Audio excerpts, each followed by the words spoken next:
여러분 안녕하십니까? NBS 투데이입니다. 태풍 흰남노가 해키고 간 농촌은 그야말로 처참한 광경입니다. 특히 경북 지역에선 강풍을 동반한 집중호우로 다 자란 농작물이 쓰러지고 논밭은 물바다로 변했는데요. 고대하던 수확철 직전에 발생한 날벼락 같은 상황에 농민들은 큰 한숨만 짓고 있습니다. 태풍 피해를 하루라도 빨리 복구하기 위한 지원의 손길이 절실해지고 있습니다. 손현진 기자가 현장에 다녀왔습니다. 태풍 흰남노가 휩쓸고 간 경북 포항시 연이읍. 수확을 한 달 앞둔 부추는 온통 흙탕물을 뒤집었었고 시설하우스는 앙상한 뼈대만 남았습니다. 양수기와 배수펌프를 쉴 새 없이 돌려보지만 깊은 물웅덩이가 곳곳에 있어 하우스 근처에 다가가기도 쉽지 않습니다. 이곳에서 25년간 부추를 재배해온 성영국 씨는 이처럼 하우스 쉰동이 모두 물에 잠겨 망연자실하고 있습니다. 다음 달이면 하우스 한 동당 700만 원에서 1000만 원의 수익을 안겨줬을 농사가 수포로 돌아간 겁니다. 엉망이 된 농장을 정리하고 다시 파종하는 데도 큰 비용이 드는 상황.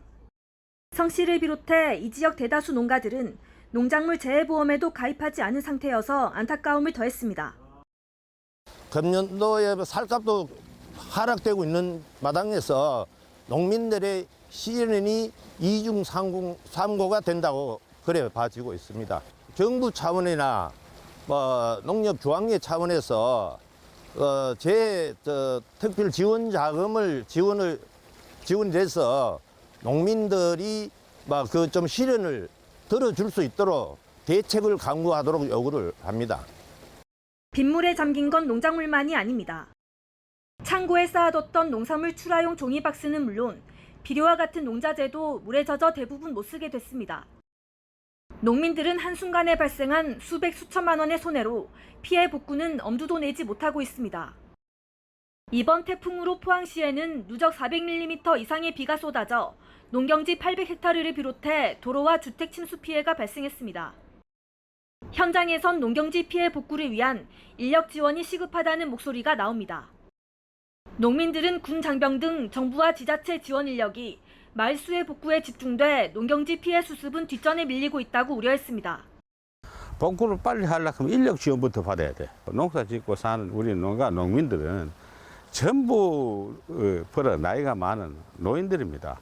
이거 안 해주시면은 저희들 자체적 회복은 불가능합니다. 노골적으로.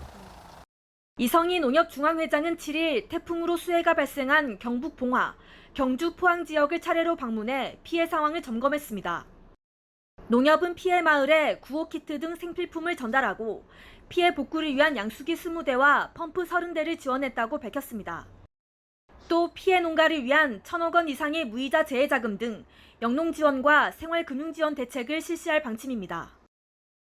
공들여 기른 농작물을 태풍에 모두 잃은 농민들은 당장 생계를 어떻게 이어가야 할지 막막한 현실에 처했습니다.